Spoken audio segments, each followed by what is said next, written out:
Hi Bacha Party, welcome back to the Study 10th channel. Today we are going to study the first chapter of science. So पहले video में हमने SST का first chapter पढ़ा था and इस video पे हम science के फर्स्ट चैप्टर पढ़ेंगे and the chapter name is chemical reactions and equations. तो पहले जब हम chemical reactions and equations chapter का नाम सुनते हैं तब हमें कुछ याद आता है. क्या? केमिकल चेंज और फिज़िकल चेंज. क्यों? क्योंकि हमने ये पहले क्लासेस में भी पढ़ा था. क्लास 8th में हमने केमिकल चेंज के बारे में और फिज़िकल चेंज के बारे में पढ़ा था. तो हम वही से ही शुरुआत करते हैं. तो चैप्टर का नाम केमिकल रिएक्शंस एंड इक्वेशंस, ये पहला पार्ट है केमिकल रिएक्शंस और केमिकल इक्वेशंस, और दूसरा पार्ट केमिकल रिएक्शंस के टाइप्स. तो पहले पार्ट हम इन दोनों सब parts chemical reactions and chemical equations के बारे में पढ़ेंगे. तो शुरुआत करते हैं हमारी प्रीवियस क्लासेस की नॉलेज से. Chemical and physical changes. Chemical change. What is a chemical change? A chemical change, whenever a chemical change happens, a chemical reaction takes place and chemical reaction forms new products. और ये जो chemical change है ये irreversible है, मतलब ये कभी बदला नहीं जा सकता.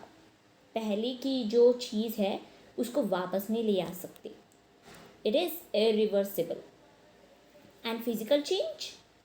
Matter changes form but not chemical identity. मतलब इसकी जो फिज़िकल स्टेट है वो बदल सकती है पर न्यू प्रोडक्ट तो नहीं फॉर्म हुआ, क्योंकि ये रिवर्सिबल है, मतलब ये बदल जा सकता है. Okay, let's see some examples. First of all chemical changes example: cooking an egg, baking a cake, burning a candle, souring milk. ये सारे केमिकल चेंज है. क्यों? फॉर एग्ज़ाम्पल एग को हम कुक करते हैं. सपोज़ मान लो कि हम कोई भी फूड कुक करते हैं तो हम उसको पहले की जैसे वेजिटेबल सेपरेट सेपरेट है वैसे तो हम ला नहीं सकते. So this is a chemical change because it is irreversible. और फिज़िकल चेंज के examples: breaking a bottle, melting an ice cube, chopping vegetables, shredding paper. एक एग्जाम्पल लेते हैं मेल्टिंग एन आइस क्यूब. इसको हम रिवर्स कर सकते हैं. कैसे? अब आइस क्यूब ये सॉलिड फॉर्म में है और उसको जब हम मेल्ट करेंगे तो वाटर में बदल सकता है, और वाटर क्या है? एक liquid form.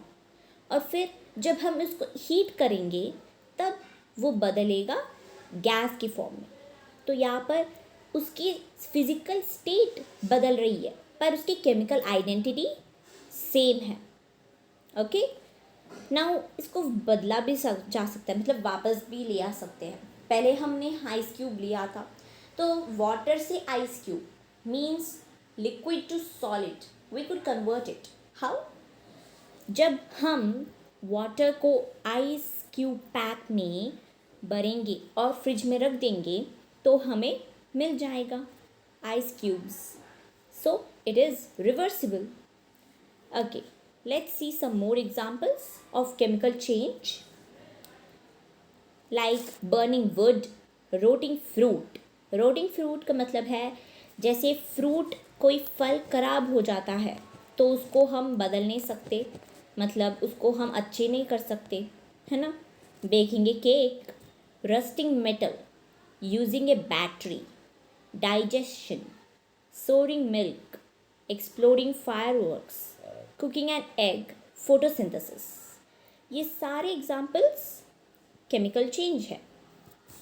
Okay, chemical reactions happen in our day to day life. In our daily life we see many examples of chemical reactions. For example milk souring milk, food cook, ये सारे हमारे day to day life में होते हैं. तो chemical changes, chemical reactions जो भी हैं वो हमारे डे टू डे लाइफ में होते हैं। And whenever chemical change occurs, a chemical reaction takes place. तो जितने भी हमने एग्जाम्पल्स अभी पढ़े थे, ये सारे केमिकल रिएक्शन की वजह से ही एक चेंज ला पा रहे हैं. So these are examples of chemical reaction. Okay, let's see an activity which is there in your book. The first activity of burning magnesium ribbon. Magnesium का फॉर्मूला होता है Mg, और मैग्नीशियम रिबन यहाँ पर हम लेते हैं और उसको बर्न करते हैं.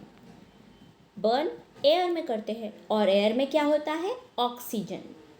सो जब हम Mg प्लस O2 को लेंगे तब हमें मिलेगा magnesium oxide, MgO. And MgO is in the form of a white dazzling flame. तो यहाँ पर जो Mg है, एक magnesium ribbon, it is in solid form, and O2 it is in gas, and MgO a flame like an ash it came. So यहाँ पर magnesium को burn करते हैं तब हमें मैग्नीशियम ऑक्साइड मिलता है. Next there is a question. जब हम पहले इंफॉर्मेशन दे देती हूँ आपको कि जब पहले हम मैग्नीशियम रिबन को बर्न करने से पहले हम मैग्नीशियम रिबन को सैंड पेपर से क्लीन करते हैं. क्यों? Because it is covered with a layer of magnesium oxide which is protective to it, and when we burn in air without cleaning it, then it will not burn at all, and it will take a long time for burning. So to simplify the process, we are cleaning the magnesium ribbon with sandpaper. Okay, that's why it should be cleaned before burning. This is the first activity. Next, the second activity of aqueous lead nitrate and aqueous potassium iodide. यहाँ पर एक difficult word आ गया, क्या करें? Let me tell you the answer. Aqueous का definition क्या होता है? इसको रट्टा मारना हम नहीं जानते, तो हम आपको एक अच्छे से definition, मतलब it is understandable, it is very simple. Let's see first. We will take it. Aqueous means in English format, in a definition, it means that water soluble. मतलब कोई भी solution हम लेंगे और उसको water में mix कर देंगे तो वो aqueous format में हो जाएगा. इसको हम aqueous कहते हैं. Okay? Reaction between aqueous lead nitrate का formula PbNO3 whole square and aqueous potassium iodide Ki. इसको हम रिएक्ट करने पर हमें मिलता है PbI2. अब PbI2 को क्या बोले? It is known as lead iodide and potassium nitrate. Lead iodide का कलर बदल जाता है, येलो कलर, और एक प्रेसिपिटेट हो जाता है. प्रेसिपिटेट का मतलब क्या है वो हम आगे देखेंगे. अब यहाँ तक तो आप समझ लीजिएगा कि रिएक्शन हो रहा है और एक येलो प्रेसिपिटेट हुआ और पोटेशियम नाइट्रेट फॉर्म हुआ. This is the activity second. And let's see the activity third. In this the reaction is between zinc granules and hydrochloric acid. Zinc granules और हाइड्रोक्लोरिक एसिड के बीच में जब reaction होता है तब हमें जिंक क्लोराइड एंड हाइड्रोजन मिलता है.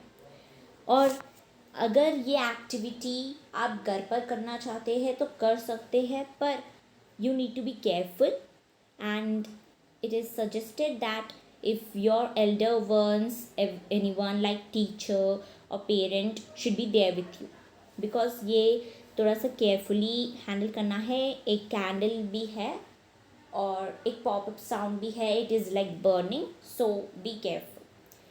सो पहले हम इसका रिएक्शन देख लेते हैं। इसका रिएक्शन है Zn plus HCl which will form ZnCl2 plus H2। ये हमें रिएक्शन मिलता है। और यहाँ पर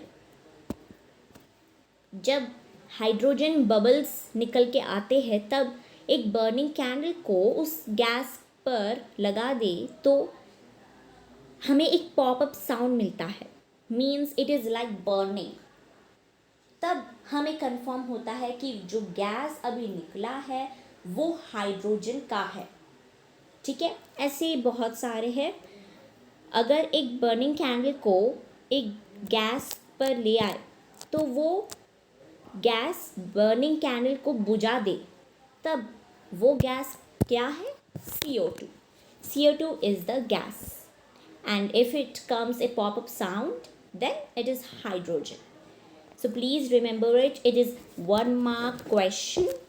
Okay, so this is the third activity and let's go ahead. यहाँ पर हम characteristic features of chemical reaction के बारे में पढ़ेंगे। अभी तक हमने क्या पढ़ा? हमने केमिकल चेंज और फिज़िकल चेंज के बारे में जान लिया, हमने रिवाइज कर दिया जो हमने पहले पढ़ा था, और केमिकल रिएक्शन के एग्जाम्पल्स देके और फिर 3 एक्टिविटीज़ को भी हमने देखे जिससे हमें केमिकल रिएक्शन का थोड़ा सा हाईली क्लैरिफाइड हुआ है। Okay, let's C characteristic features of chemical reaction. अब फीचर्स क्या है? फीचर्स का मतलब क्या होता है? अगर कोई केमिकल रिएक्शन हुआ है इसको हम कैसे पता चल सकता है? हमें ये 5 फीचर्स से हमें पता चलेगा कि ये chemical reaction taken place.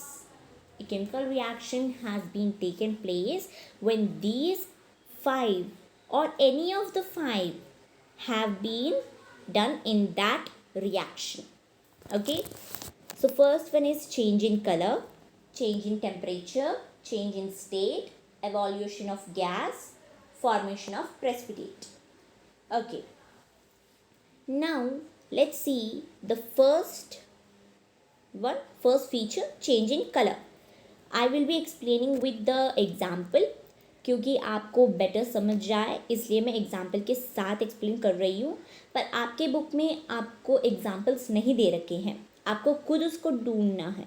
But here in this channel I am going to tell you with examples so that you can be very much cleared and very much clarified on the topic, क्योंकि आपको फिर trouble आएगा कि changing colour ये सारे तो है, पर अगर रट्टा मारने वाले स्टूडेंट्स को बस रट्टा मार देते हैं और अगर कोई क्वेश्चन में एक रिएक्शन दे दिया जाए और इसका कैरेक्टरिस्टिक फीचर दे दिया जाए तो हमें प्रॉब्लम होता है कि इसमें क्या हुआ है एक्चुअली। इसलिए मैं एग्जाम्पल के साथ बता रही हूँ। Okay, please note it down, it will be very much helpful. Okay, first one, change in colour. Change in colour, here we have been given copper sulfate and iron nail, and the reaction happens and after some time यहाँ पर आपको colour के बारे में बहुत ही श्रद्धा रखना है। यहाँ पर ब्लू कलर का सॉल्यूशन दे रखा है और वो थोड़ी देर बाद ग्रीन कलर में बदल गया, तो ये है चेंज इन कलर। और इसका एग्जाम्पल आपको रिएक्शन में लिखना पड़ेगा एग्ज़ाम में, तो आपको एग्जाम्पल भी मैं बताऊंगी। आयरन नेल, आयरन नेल के मतलब होता है Fe। Fe means iron, and sulphate, copper sulphate solution. Copper sulphate means CuSO4, and when it reacts it becomes FeSO4 and Cu. Iron, when reacts with copper sulfate solution, it becomes iron sulfate and copper. And here an important one, blue color solution changes into green color solution. इसको आपको ध्यान में रखना पड़ेगा। Okay, क्यों change हुआ ये हम आगे डिस्कस करेंगे, क्योंकि ये टॉपिक आगे है। अगर मैं अभी बता दूँ तो आपको क्लैरिफाई नहीं आएगा, आपको वो ट्रबल होगा, फिर डिस्टर्ब हो जाओगे। आगे की चैप्टर, आगे की जो 4 कैरेक्टरिस्टिक फीचर्स है उसको आप समझ नहीं पाओगे। तो जब आगे हम उस टॉपिक को डिस्कस करेंगे तब इसको हम डिस्कस कर लेंगे। Okay, so we will see the next one, temperature change. यहाँ पर एक रिएक्शन दे रखा है H2SO4. H2SO4 means sulfuric acid. When sulfuric acid reacts with sodium hydroxide, it becomes sodium sulfate and water. And here what happens? The temperature is increased. Okay, ये हमारे reaction है और यहाँ पर टेम्परेचर इंक्रीज हो जाता है। ओके, अभी टेम्परेचर चेंज में 2 टाइप्स है, एक्सोथर्मिक एंड एंडोथर्मिक। इसकी वजह से ही हमारी जो टेम्परेचर है वो इंक्रीज हो सकता है और डिक्रीज भी हो सकता है। तो जब टेम्परेचर इंक्रीज हो जाता है, very heat, then it becomes exothermic, and when the temperature decreases then it becomes endothermic. ठीक है, एक्सोथर्मिक और एंडोथर्मिक आपको इन वर्ड्स को याद रखना है। And what happened in this case, you have to just comment me in the below comment section. Okay, exothermic or endothermic, this is the first homework of you. Let's move ahead. Change in state. Now मैंने आपको पहले भी बताया था change in state का, पर वो था फिजिकल चेंज, यहाँ पर होगा केमिकल चेंज का। लेट्स सी, यहाँ पर फॉर्मेशन ऑफ सैलिड सॉलिड हुआ है और फिर फॉर्मेशन ऑफ गैस। कैसे देख लेते हैं हम। AgNO3, AgNO3, Ag means silver, NO3 means nitrate. Silver nitrate when reacts with potassium chloride, it becomes silver chloride and potassium nitrate. And here the formation of a solid happens, and what is it? Silver chloride. Silver chloride is formed. यहाँ पर change in state हुआ है ना। फिर यहाँ पर formation of gas का देख लेते हैं। कैल्शियम, कैल्शियम यहाँ पर CO3 है, CaCO3। अब कैल्शियम क्या है ये आपको होमवर्क है। CO3 क्या है ये आपको कमेंट सेक्शन में लिखना है। When it reacts with heat, ये CaCO3 सॉलिड के फॉर्म में है, इसको हम गैस में कन्वर्ट कर रहे हैं, ये हम देख लेते हैं। CaCO3 को जब हम हीट करते हैं तब ये कैल्शियम ऑक्साइड और कार्बन डाइऑक्साइड के फॉर्म में हो जाता है ना। फिर यहाँ पर फॉर्मेशन ऑफ गैस हुआ है। Okay okay, let's move ahead to the next one, evaluation of a gas. Evaluation of gas reaction. There are 2 examples, zinc plus sulfuric acid, and when it reacts then it forms zinc sulfate and hydrogen. यहाँ पर evolution of gas हुआ है। Of what? Hydrogen gas is evolved. अभी हमने example भी देखा है, पर इसमें HCl का था। कोई बात नहीं, HCl का हो, H2SO4 का हो, किसी का भी हो, H2 का, then hydrogen gas would be done, and इसमें हाइड्रोजन का एवोल्यूशन हुआ है। और जब गैस एवॉल्व होता है तो आपको हाइड्रोजन के बगल में अपवर्ड डायरेक्शन का एरो लगाना है, जिससे कि आपको फुल नंबर हो सकते हैं रिएक्शन की। ठीक है, और NO2CO3, sodium sulphate and hydrochloric acid, it forms sodium chloride and water and sodium oxide. Okay, now यहाँ पर कौन सा गैस एवॉल्व हुआ है, ये आपको कमेंट करना है. This is your third homework. ठीक है, लेट्स मूव अहेड. यहाँ पर फॉर्मेशन ऑफ प्रेसिपिटेट. प्रेसिपिटेट मैंने आगे भी बताया था एक्टिविटी सेकेंड में लेड नाइट्रेट और पोटेशियम आयोडाइड के बीच में जब रिएक्शन हुआ था, तब लेड आयोडाइड का प्रेसिपिटेट हुआ. Formation of precipitate. प्रेसिपिटेट का वर्ड का मतलब आपको पहले समझना है. Precipitate is in solid form when a solution reacts with another solution or any other liquid, then it forms a solid and it is called precipitate. Every precipitate has its own color. Like in the example lead nitrate and potassium iodide, we can see lead iodide has yellow precipitate, and in the example formation of precipitate, here example is given of barium sulfate. यहाँ जो reaction है मैं आपको बताऊंगी. यहाँ पर reaction हुआ है, हाँ, सोडियम सल्फेट और सोडियम क्लोराइड के बीच में. सोडियम क्लोराइड का फॉर्मूला होता है NaCl और सोडियम सल्फेट का फॉर्मूला होता है NaSO4.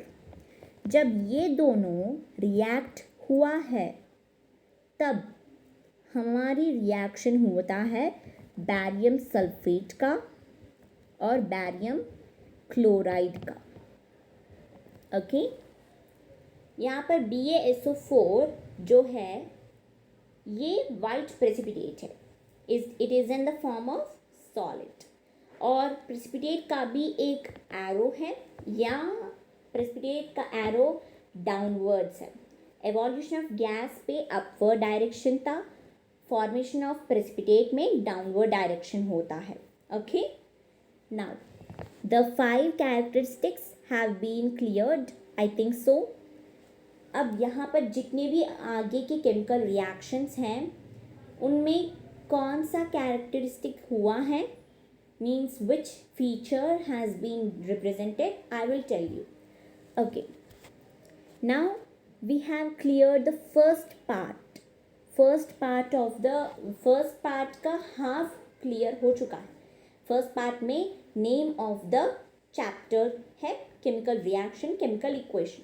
केमिकल रिएक्शन का तो आपको I think it is 100% cleared, because ये वीडियो वॉच करने के बाद आपको क्लियर हो ही जाएगा, क्योंकि मैंने हर एक एग्जाम्पल और हर एक टॉपिक को एग्जाम्पल के साथ क्लियर किया है. Okay, now let's move ahead to the first part, second sub part, chemical equation. What is a chemical equation? Chemical equation is an equation which is a written representation of a chemical reaction. अब हमने देखा था chemical reaction first activity में आपको दिया गया था magnesium plus oxygen is equals to magnesium oxide. ये तो केमिकल रिएक्शन है. अब इसको रिटर्न फॉर्म में हमें उसको H2 मतलब उसकी इक्वेशन के साथ उसकी केमिकल रिएक्शन की इक्वेशन में कन्वर्ट करने के लिए हम ये Mg plus O2 is equal to MgO, ये है केमिकल इक्वेशन. और वो था वर्ड इक्वेशन. एक केमिकल रिएक्शन था वो, पर वो वर्ड के फॉर्म में था. ठीक है, अब केमिकल इक्वेशन होता है उसकी रिप्रेजेंटेशन के फॉर्म में. H2 means hydrogen, O2 means oxygen, H2O means water. Now H2 plus O2, hydrogen plus oxygen is equals to water. ये तो हमें पता है, ये तो सिंपल है. And here word equation takes more time than a chemical equation. मतलब जो वर्ड इक्वेशन है वो बहुत टाइम लेता है. अब ईजीएस्ट वे होता है केमिकल इक्वेशन का ही. ओके, नाउ लेट्स एक टॉपिक है, एक छोटा सा टॉपिक, वो बहुत ही सिंपल आपको समझ में आ जाएगा. आपको कुल बस ध्यान देना है, कान खोल कर सुनना है. ठीक है, यहाँ पर जो 2H2 प्लस O2 गिवन है और 2H2O गिवन है, उसके बीच में एक एरो है। ये एरो दोनों साइड्स में जितने भी केमिकल फॉर्मूला हैं उसको डिवाइड कर देता है। जो लेफ्ट साइड एरो की में है वो रिएक्टेंस कहलाते हैं और जो राइट साइड है वो प्रोडक्ट कहलाते हैं। ओके, और ये जो गिवन है केमिकल इक्वेशन, ये पूरा अच्छे से मतलब जो भी गैस फिजिकल स्टेट जो भी जितना भी देना चाहिए वो सारे दे दिए। अगर आप एग्ज़ाम में ऐसे ही लिख कर आओगे तो आपको फुल मार्क्स उस रिएक्शन के लिए कंफर्म है। Okay, now let's C 2H2, ये गैस है, हमें भी पता है हाइड्रोजन गैस ही होता है, ऑक्सीजन भी गैस ही होता है, पर गैस गैस मिलकर एक लिक्विड बन गया H2O। ठीक है, okay, let's move ahead. Hit and trial method, मतलब ये जो है यहाँ पर बैलेंस्ड रिएक्शन है 2H2 प्लस O2। पहले रिएक्शन में तो usually H2 plus O2 is equals to H2O ही होता है, पर जब बैलेंस करते हैं तब 2 आगे लग जाता है। अब देखिए हाइड्रोजन, लेफ्ट हैंड साइड में हाइड्रोजन के कितने एटम्स है 4 और ऑक्सीजन के 2। राइट हैंड साइड में हाइड्रोजन के 4 है और ऑक्सीजन के 2 है। तो ये क्या हुआ, एक balanced chemical equation. A balanced chemical equation is an equation in which the number of total atoms of different elements are equal in both reactant side and product side. Then it is known as balanced chemical reaction. And balanced chemical equation is also known as skeletal chemical equation. ठीक है, और एक भी है unbalanced chemical equation भी है, in which the number of atoms are not equal, they are unequal. ठीक है, पर बैलेंस्ड होना बेहतर है या अनबैलेंस्ड होना, आप ही बताइए। मैं आपको लाइफ टाइम एग्जांपल देती हूँ, फिर उसके बाद आप उसको रिलेट करते हुए बैलेंस्ड होना बेहतर है या अनबैलेंस्ड होना बेहतर है आप कर दीजिएगा। यहाँ पर राइट होना सही है या रॉन्ग होना सही है, ऑफ कोर्स राइट होना। तो यहाँ पर बैलेंस्ड होना सही है या अनबैलेंस्ड, ऑफ कोर्स बैलेंस्ड होना। ठीक है, अब बैलेंस क्यों होते हैं इसका भी एक है, उसको हम देखते हैं पहले। A balanced chemical equation should be balanced, why? Because of law of conservation of mass. ठीक है, to preserve the law of conservation of mass the equation should be balanced. What it tells, what the law tells, the law of conservation of mass tells that mass can neither be created nor be destroyed in a chemical equation. mass मतलब जितने भी atoms के मास होते हैं वो reactants या products के side में इक्वल ही होते हैं, कहीं हम क्रिएट नहीं करते और वो कहीं डिस्ट्रॉय भी नहीं होते, उसको हम सही तरीके में रखना चाहिए बस। ठीक है, तो इसको हम प्रिजर्व करने के लिए हम हर एक इक्वेशन को बैलेंस्ड करते हैं। अगर आपको वर्ड इक्वेशन दिया गया एग्ज़ाम में और आपको उसको केमिकल इक्वेशन में कन्वर्ट करना है तो आपको केमिकल इक्वेशन को बैलेंस करना चाहिए और साथ में फिजिकल स्टेट भी रखना चाहिए। ठीक है, अब आप बोलोगे बैलेंस का मतलब तो समझ में आ गया, क्यों बैलेंस करना है समझ में आ गया, पर कैसे बैलेंस करना है ये तो हमें समझ में नहीं आया। So let's see, hit and trial method के साथ आप बैलेंस कर सकते हैं एक केमिकल इक्वेशन को। ठीक है, हम यहाँ पर एग्जांपल देख लेते हैं एक NH4NO3, this is reactant side, N2O plus H2O, this is product side. तो पहले आपको यहाँ पर लिखना है नोटबुक में राइट हैंड साइड और लेफ्ट हैंड साइड। फिर इसके बाद यहाँ पर कितने एलिमेंट्स दे रखे हैं, 3 N H और O ये तीन एलिमेंट्स दे रखे हैं, रिएक्टेंट साइड भी प्रोडक्ट साइड भी। तो आपको ये तीन एलिमेंट्स लिख देना है, राइट हैंड साइड और लेफ्ट हैंड साइड। फिर इसके बाद आपको काउंट करना है नाइट्रोजन राइट हैंड साइड में कितने हैं। 2, NH4NO3 N 2 बार आया है, राइट हैंड साइड में 2 लिख देना।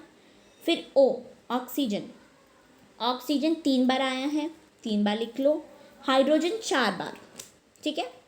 अब फिर लेफ्ट हैंड साइड में सेम प्रोसेस, नाइट्रोजन N 2 बार आया है, H 2 बार आया है, O 2 बार आया है, ठीक है। अब यहाँ पर पहले से बैलेंस कौन सा है वो हम पहले लिख लेना है।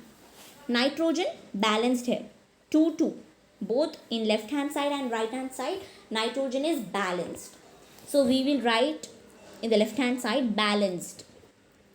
और हाइड्रोजन और ऑक्सीजन दोनों बैलेंस्ड नहीं है, तो हमें उसको बैलेंस करना चाहिए, ठीक है। सो लेट्स सी H और O का कोई कंपाउंड सेपरेटली दे रखा है लेफ्ट हैंड साइड, ये हमें पहले देख लेना है। यहाँ पर दे रखा है H2O, तो हमें इसको बैलेंस करना चाहिए बस, क्योंकि H भी बैलेंस नहीं है, O भी बैलेंस नहीं है। जो भी हम नंबर आगे रखेंगे वो इन दोनों को बैलेंस करने की होना चाहिए। तो यहाँ पर O में एक कम है, एक एटम, और H में 2 एटम कम है।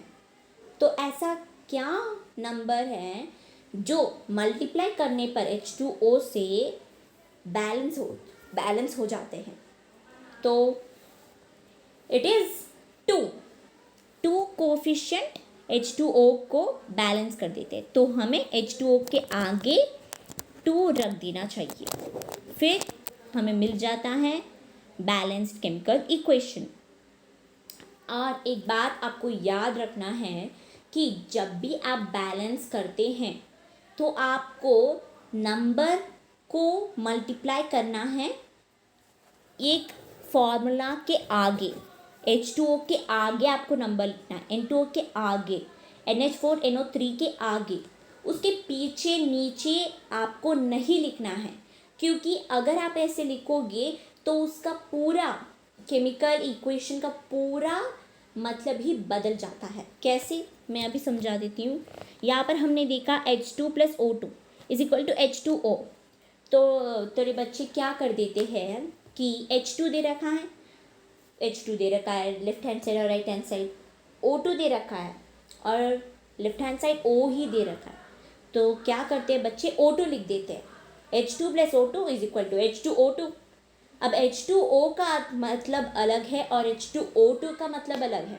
H2O का मतलब है वाटर, H2O2 का मतलब है हाइड्रोजन पेरोक्साइड।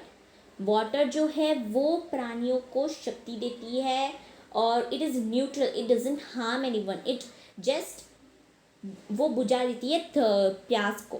पर हाइड्रोजन पेरोक्साइड H2O2 जो है वो क्या करती है, वो मार देती है, इट इज़ वेरी हार्मफुल। तो यहाँ पर तो मीनिंग चेंज हो गई ना, तो इसलिए आपको ऐसे नहीं करना है। जो भी आप बैलेंस करेंगे, जो भी नंबर, उसको आगे रखना चाहिए, आपको पीछे नहीं रखना चाहिए। Okay, now let's see some of the examples. Balancing chemical equations, 2C2H6, C और H कार्बन और हाइड्रोजन, फिर O2 ऑक्सीजन, ऐसे ही लिखना है आपको। यहाँ पर हिट एंड ट्रायल मेथड जो है ये आपको प्रैक्टिस करते करते आप इस मेथड से यूज़ ही नहीं कर पाते। मतलब अगर आप प्रैक्टिस करते रहेंगे रोज़ तो आप फर हो जाओगे और फिर आपको छोटे बच्चों की तरह ये हिट एंड ट्रायल मेथड है, right hand side, left hand side, ये सारे लिख के आपको नहीं करना होता। बस आप देख लेते हैं इक्वेशन को, फिर माइंड में कैलकुलेशन करके आप सॉल्यूशन निकाल लेते हैं, ठीक है। ये आपको कब होगा, जब आप प्रैक्टिस करोगे।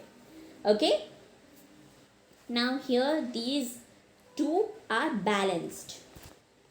फिर ये भी थोड़े से बैलेंस्ड केमिकल इक्वेशंस हैं.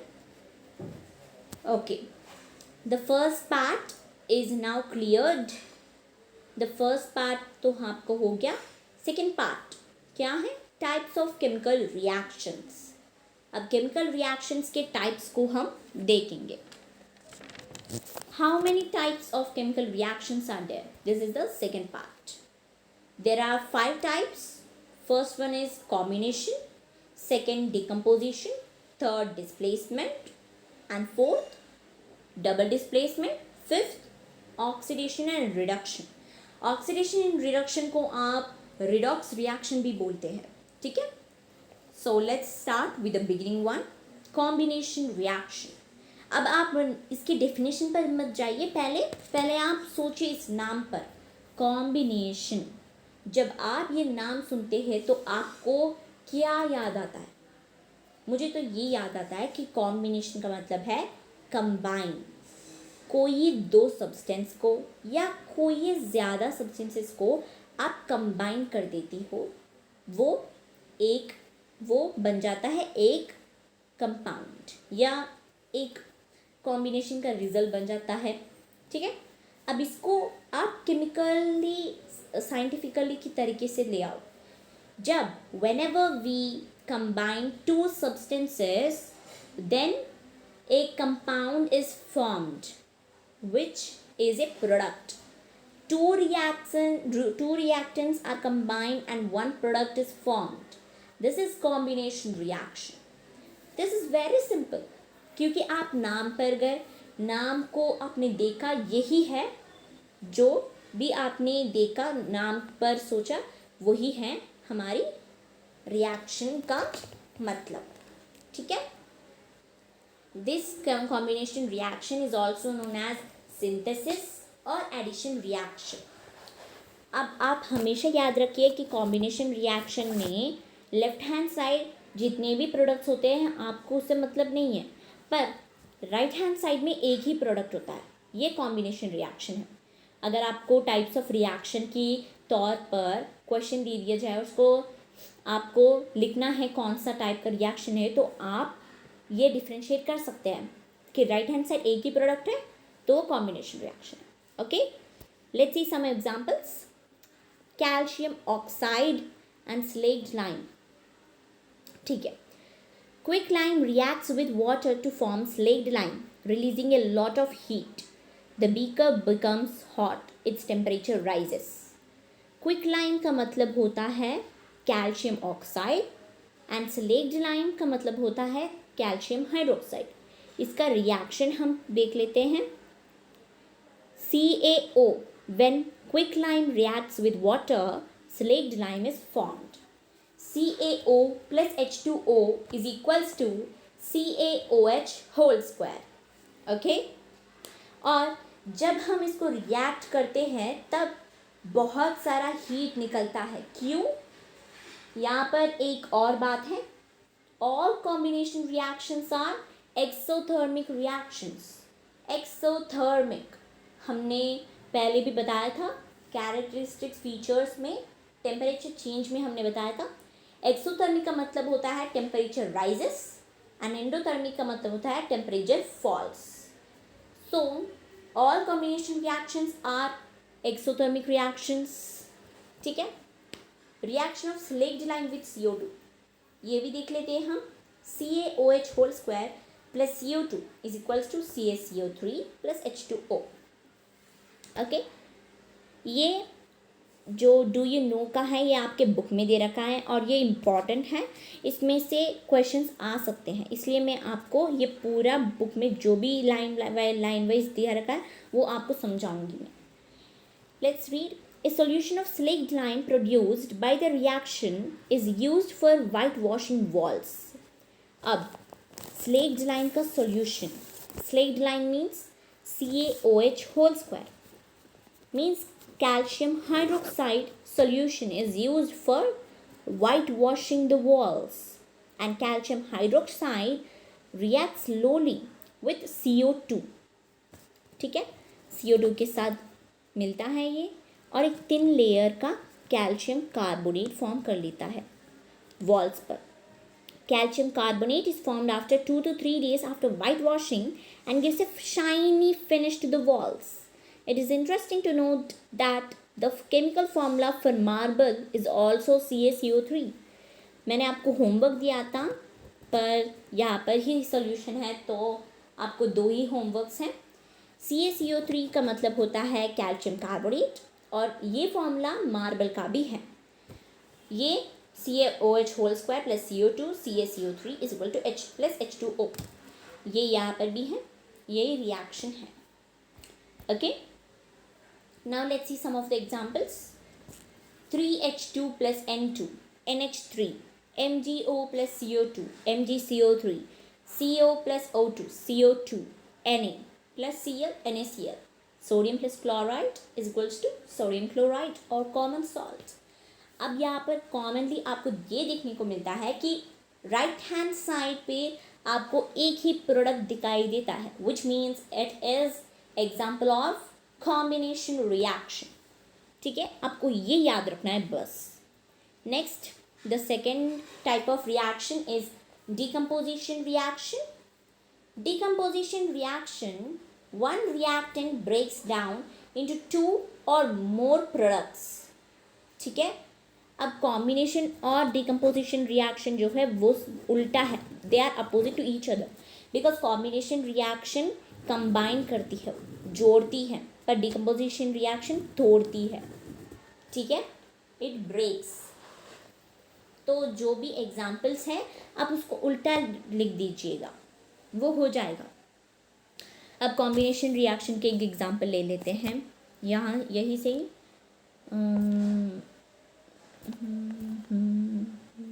ये ले लेते हैं. CaO plus H2O is equal to CaOH whole square. ये है हमारी कॉम्बिनेशन रिएक्शन. अब राइट हैंड साइड को आप लेफ्ट हैंड साइड कर दीजिए और लेफ्ट हैंड साइड को राइट हैंड साइड कर दीजिए, तो ये बन जाएगा example of decomposition reaction. It could be like this. CaOH whole square is equals to CaO plus H2O. This is example of decomposition reaction. ठीक है, यहाँ पर दे रखा है AB is a compound and it breaks down A plus B. Okay, there are some of the examples. यहाँ पर decomposition reaction के 3 types है. First type is thermal. Thermal decomposition means heat decomposition. जो डिकम्पोजिशन एक compound को break करती है वो हीट के बेसिस पे ब्रेक करती है. और उसका एग्जाम्पल क्या है, ये थोड़े से बड़े बड़े हो गए, यहाँ देख लेते हैं. CaCO3 कैल्शियम कार्बोनेट, जब हीट उसको प्रोड्यूस करे तो हमें मिलता है CaO plus CO2. This is thermal decomposition example. Second one, photo decomposition. Photo means light, और लाइट का मतलब सनलाइट. सनलाइट के बेसिस पे जो कंपाउंड डिवाइड होता है वो है फोटो डिकम्पोजिशन. बस 2 ही है आपके बुक में एग्जाम्पल, ये आप याद रख लीजिएगा. कलर यहाँ बहुत ही इम्पॉर्टेंट है, क्योंकि कलर के बेसिस पे आपको क्वेश्चन दे दिया जा सकता है, वो प्री बोर्ड में हो, UT फर्स्ट में हो या बोर्ड में भी हो. बोर्ड का ये प्रीवियस ईयर क्वेश्चन है, कलर के बेसिस पे आपको पूछा जा सकता है. ठीक है, AgBr means silver bromide, light yellow color. Silver chloride, white color. Ag, silver color. ठीक है, silver color. greyish white है इसका कलर Ag का, और ये डिवाइड हो जाते हैं. ये है फोटो डिकम्पोजिशन प्रोसेस को. और यहाँ इलेक्ट्रोलिसिस ऑफ वाटर, इलेक्ट्रिसिटी के बेसिस पे डिकम्पोजिशन होता है, ये थर्ड फॉर्म है. और इसका कॉमन एग्जाम्पल होता है वाटर का. वाटर का example H2O is equals to H2 plus O2. बस इतना ही है वाटर का decomposition. Okay, so these are the examples. आप एग्जाम्पल वाइज लिख दीजिएगा. जब भी डिकम्पोजिशन लॉन्ग क्वेश्चन में आए, what is a decomposition, give some examples, तो आप इसके टाइप्स के बेसिस पे उसका डेफिनेशन लिख दीजिए और एग्जाम्पल लिख दीजिए, तो आपको फुल मार्क्स कंफर्म है. Okay, now let's move to the third type, displacement reaction. Displace का मतलब होता है एक्सचेंज. कोई चीज़ एक्सचेंज कर दे, उसको हम कहते हैं डिस्प्लेस। तो साइंस में भी ऐसी हैं, A+BC एक कंपाउंड है और एक एटम है। फिर लेफ्ट हैंड साइड पर रिएक्ट प्रोडक्ट की साइड पर एक कंपाउंड हो जाता है पर AC, A+BC is equal to AC+B, मतलब यहाँ पर एक्सचेंज हो गया B का, A का B से एक्सचेंज हो गया। क्यों? Because this is based on reactivity series. पहले हम एग्जाम्पल्स लिख देते हैं। Zinc with hydrochloric acid, copper with silver nitrate, lead with hydrochloric acid, ये सारे एक्सचेंज कर लेते हैं डिस्प्लेस। अब आपको क्वेश्चन आएगा कि सारे जो भी केमिकल रिएक्शंस हैं वो ऐसे ही डिस्प्लेस कर लेते हैं क्या? कर लेते हैं मोस्टली, बट थोड़े से नहीं कर पाते। क्यों? बिकॉज ये बेसिस होता है रिएक्टिविटी सीरीज के आधार पर। ये जो पोटेशियम, सोडियम, कैल्शियम है, ये रिएक्टिविटी सीरीज है और आपको रट्टा मारने की ज़रूरत नहीं है। मैं आपके लिए एक ट्रिक लेकर आई हूँ, इंग्लिश में और हिंदी में, दोनों में। तो अब हम देख लेते पहले हिंदी में। यहाँ पर हमने ट्रिक बनाया है उसके शॉर्ट फॉर्म पर। पोटेशियम का K, sodium Na, calcium Ca, magnesium Mg, aluminium Al, zinc Zn, iron Fe, lead Pb, hydrogen H, copper Cu, mercury Hg, silver Ag, gold Au, platinum Pt। तो पहले हम देख लेते हैं हिंदी का ट्रिक। ओके, हिंदी का ट्रिक है, केदारनाथ का माली आलू ज़रा फीके पकाता है चाप। तो ये तो हम डेली लाइफ में खेल भी लेते हैं, जैसे मछली पानी में गई ऐसे छपाक ऐसे खेल लेते हैं ना, तो वैसे ही हमने एक ट्रिक बनाया है, केदारनाथ का माली आलू ज़रा फीके पकाता है छाप। ये आप याद कर लीजिएगा ये ट्रिक, फिर आपको रिएक्टिविटी सीरीज इजी हो जाएगा। और अगर रिएक्टिविटी सीरीज इजी हो जाएगा तो डिस्प्लेसमेंट रिएक्शन में आपका कोई भी क्वेश्चन आएगा तो आप 100% मार्क्स ले लेंगे। फिर यहाँ हम देख लेते हैं इंग्लिश का ट्रिक। इंग्लिश का ट्रिक में है, please stop calling me A zebra, instead try learning how copper must save gold and platinum. ये है हमारा इंग्लिश का। इंग्लिश का याद कर लीजिए या हिंदी का, पर आपको जो भी याद करना हो कर लीजिएगा, बट आप याद कर लेंगे तो आपको बहुत ही सिंपल हो जाएगा रिएक्टिविटी सीरीज और डिस्प्लेसमेंट रिएक्शन। ठीक है, पर आपको ये एक बात याद रखना है कि जो लाइन वाइज आ रहा है लाइन वाइज ही रहने दीजिए, उसका उल्टा पलटा कर देंगे तो आपको 0 मार्क्स मिलेंगे। ठीक है, ये जो लाइन वाइज हैं इसका मतलब ये है कि पोटेशियम, सोडियम ये हाई रिएक्टिविटी मेटल है, gold platinum least reactive metal है। ठीक है, तो हम पहले जो भी पोटेशियम, अगर एक रिएक्शन ऐसा हो जाए कि पोटेशियम एक एटम की तरह आ जाए और जिंक क्लोराइड एक कंपाउंड की तरह आ जाए, तो वहाँ डिस्प्लेसमेंट रिएक्शन नहीं होगा, क्योंकि हो जाएगा पर जिंक एक एटम की तरह हो और पोटेशियम क्लोराइड एक एटम कंपाउंड की तरह हो, तब नहीं होगा, क्योंकि पोटेशियम हाई रिएक्टिव मेटल है और डिस्प्लेसमेंट रिएक्शन में high reactive metal displaces least reactive metal. ये याद रख लीजिएगा, फिर आपके तो फुल मार्क्स कोई नहीं रोक सकता। ठीक है, fourth type of reaction, double replacement reaction. यहाँ डबल डिस्प्लेसमेंट रिएक्शन भी कहते हैं और डबल रिप्लेसमेंट रिएक्शन भी कहते हैं।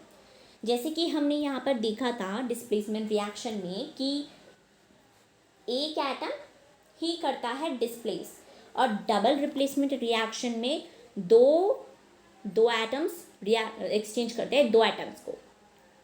ठीक है, but this is not on the basis of metal reactivity series. These are basis of the exchange of ions. ठीक है, यहाँ एग्जाम्पल्स देख सकते हैं KBr plus AgNO3 KNO3 plus AgBr। और यहाँ पर एक बेनिफिट है कि डबल डिस्प्लेसमेंट रिएक्शन में ज़्यादातर प्रेसिपिटेट फॉर्म होता है, वो जो भी कलर का हो प्रेसिपिटेट तो फॉर्म होता ही है। एक्टिविटी सेकंड में हमने एग्जाम्पल देखा था, वो भी डबल डिस्प्लेसमेंट रिएक्शन का है। ठीक है, ये सारे हैं। Now let's move to the last type of reaction, redox reaction. Redox reaction में हमने देखा है दो पार्ट्स है रेडॉक्स में, रिडक्शन, ऑक्सीडेशन। रिडक्शन का मतलब है गेन ऑफ इलेक्ट्रॉन, इलेक्ट्रॉन के बेसिस पे अलग है और ऑक्सीजन एंड हाइड्रोजन के बेसिस पे अलग है। Oxidation means loss of electron, reduction means gain of electron. फिर ऑक्सीजन के बेसिस पे oxidation, gain of oxygen and loss of hydrogen. Oxidation का मतलब ये होता है, रिडक्शन का मतलब loss of oxygen and gain of hydrogen, ये होता है रिडक्शन का मतलब। जैसे कि हमने दो एग्जाम्पल्स भी दे रखा है, and let's see oxidising and reducing agents. यहाँ रिड्यूसिंग एजेंट्स आपको उल्टा कर देना है,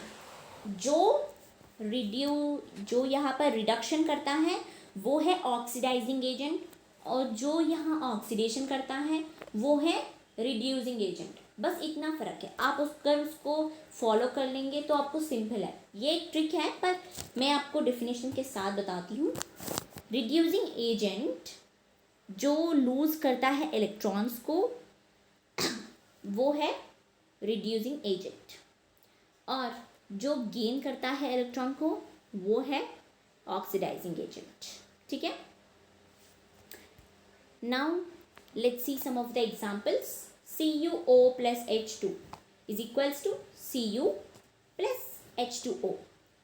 यहाँ ऑक्सीजन का रिडक्शन हुआ है ना, Cu बन जाता है रिमूवल ऑफ ऑक्सीजन। और आपको ये बात याद रखनी है कि रेडॉक्स रिएक्शन में रिमूवल ऑफ ऑक्सीजन हो, गेन ऑफ हाइड्रोजन हो, या गेन ऑफ ऑक्सीजन हो, रिमूवल ऑफ हाइड्रोजन हो, कुछ भी हो, आपको देखना है सिर्फ और सिर्फ रिएक्टेंट साइड, और आपको नहीं देखना है प्रोडक्ट साइड। बस रिएक्टेंट साइड देखो, और रिएक्टेंट साइड के बेसिस पर ही रिडक्शन क्या है, ऑक्सीडेशन क्या है, रिड्यूसिंग एजेंट क्या है, ऑक्सीडाइजिंग एजेंट क्या है, ये आपको क्लैरिफाई करना है। प्रोडक्ट्स के साइड पे आपको नहीं जाना है। ठीक है, CuO प्रोडक्ट में बन जाता है Cu, तो यहाँ पर CuO लूज करता है ऑक्सीजन को, तो यहाँ पर रिडक्शन हुआ, और CuO क्या है, ऑक्सीडाइजिंग एजेंट। फिर H2 को गेन हुआ ऑक्सीजन, मतलब ये ऑक्सीडेशन है, और H2 क्या है, रिड्यूसिंग एजेंट। और Fe3O4 plus 4H2 is equal to 3Fe plus 4H2O। ये यहाँ पर आप देख सकते हैं रिमूवल ऑफ ऑक्सीजन और एडिशन ऑफ ऑक्सीजन, पर यहाँ पर ऑक्सीडाइजिंग एजेंट क्या है, रिड्यूसिंग एजेंट क्या है, ये आपको होमवर्क करना है।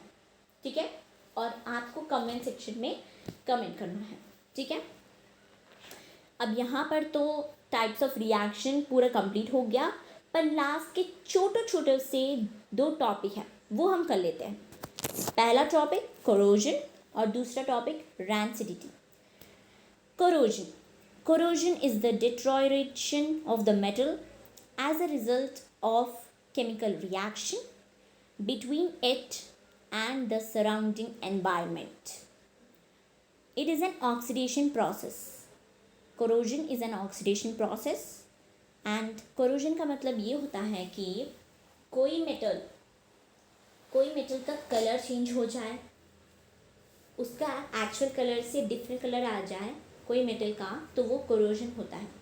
एंड कोरोजन क्यों होता है, because of the air, moisture, water, और an acid, it is on the basis, that's why corrosion happens. It is an oxidation process, we all know, and it causes loss of metal. Now, the responsible factors for the corrosion of a metal are composition of the metal, environmental chemicals, temperature and design. और corrosion का famous example है rusting of iron.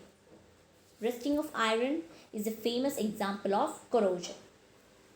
Now let's सी, अब आपकी घर में कोई iron का कोई चीज़ हो और वो वो अभी क्या हो जाता है, ब्राउन कलर का हो जाए। पहले से आयरन का चीज़ हो और अभी ये ब्राउन कलर का हो गया, तो वो रस्टिंग की वजह से, कोरोजन की वजह से ही ऐसे हुआ। वो एसिड की वजह से हो सकता है, या तो एयर या वाटर। और ये नहीं भी हो सकता कि एयर अकेला हो, वाटर अकेला हो। दोनों एयर और वाटर का कोऑपरेशन होते हुए ही कोरोजन हो सकता है। ठीक है। Now let's see the chemical reaction. Iron plus oxygen plus water is equals to rusted iron, hydrated iron. Fe plus 3O2 plus 2H2O is equals to 2Fe O2H2O. यहाँ पर ये भी है केमिकल रिएक्शन और एक भी है X 2XH2O। X यहाँ पर क्या है, number of water varies. Water का जो क्रिस्टलाइजेशन है उसका नंबर है X। ठीक है, तो यहाँ पर 2XH2O आएगा, तो यहाँ पर हो जाएगा हमारा 2FeO2H2O। ये है हमारा रस्टिंग ऑफ आयरन का। Methods to prevent rusting, let's see. यहाँ पर आयरन का pipe is being rusted, painted to prevent rusting. Oil भी ऐड कर सकते हैं। और गैल्वेनाइजेशन, गैल्वेनाइजेशन का मतलब आयरन की शीट पर जिंक को कोट कर दिया जाए, तो ये होता है हमारा रस्टिंग। ठीक है, ये कोरोजन का भी होता है। क्यों रस्टिंग का को प्रिवेंट करना चाहिए? क्योंकि हमारे इंडिया में जितने भी ब्रिजेस हो, कार्स हो, जितने भी होते हैं सर्फिस पब्लिक एरिया में गवर्नमेंट बिल्ड करवाती हैं, बिल्डिंग्स हो या कोई भी हो, तो ज़्यादातर आयरन के ही बने होते हैं। और हमारे इंडिया में सालों सालों के बाद आयरन का डिटोरेशन होता है और फिर उसको रीबिल्ड करने में बहुत पैसे लग जाते हैं। तो गवर्नमेंट के लिए ये बहुत बड़ा फेलियर है। इसलिए रस्टिंग को प्रिवेंट करने के लिए ये सारे मेथड्स गवर्नमेंट अप्लाई कर रही है। ठीक है। Now let's see the last छोटू सा topic, rancidity. What is rancidity? Rancidity is the development of unpleasant smells in fats and oils, which are often accompanied by changes in their texture and appearance. Rancidity development of unpleasant smell है। अगर आपने कोई फल लेके आए हैं, ठीक है, और उसको आप फ्रिज में रख दिया और 1 महीना हो गया वो फल लेके, और आपने अभी तक खाया नहीं उसको, फिर आप जब फ्रिज को ओपन करेंगे तो एक स्मेल आएगा, अनप्लीजेंट स्मेल, और वो होता है रैंसिडिटी। ठीक है। फिर इसके बाद रैंसिडिटी को कैसे प्रिवेंट कर सकते हैं? Using gases in packaging. अगर आप जंक फूड लेते हैं, लेस के पैकेट में, कुरकुरे के पैकेट में, आप देख सकते हैं कि उसके अंदर हवा भरी होती है। क्यों? क्योंकि जब उसके अंदर नाइट्रोजन गैस भरी होती है, क्योंकि वो सालों के बाद भी लेस का जो पैकेट है वो ख़राब ना हो, जब ओपन करें तो हमें अनप्लीजेंट स्मेल ना आए, इसलिए उसके अंदर नाइट्रोजन गैस कर देते हैं। और नाइट्रोजन गैस फूड के साथ मिलावट नहीं होती है और वो कंजर्व करती है। उसके ऑक्सीजन को आप फूड के साथ नहीं मिलाओ तो वो नहीं होगा रैंसिड। ठीक है। और यूजिंग एंटीऑक्सीडेंट्स, रेफ्रिजरेशन भी आप यूज़ कर सकते हैं। Fridge, vacuum packaging, using oxygen scavengers, oxygen को मत मिलाओ तो वो रैंसिड नहीं होगा। ठीक है। Storing in a dark place में ऑक्सीजन तो नहीं आता, शायद थोड़े प्लेसेस में नहीं आता होगा, बहुत डार्क प्लेस है तब। ठीक है। यूजिंग एयर टाइट कंटेनर्स, ये these are all the ways to prevent the rancidity. Okay, now bacha party, the first chapter of science, chemical reactions and equations, is completed, and I have also given you 3 homework questions. So please do the homework and comment me the answer in the comment section. I will see you in the next video with a new chapter, new concept. Till then, stay tuned. Goodbye. Tata. See you soon. Thank you, Bacha Party.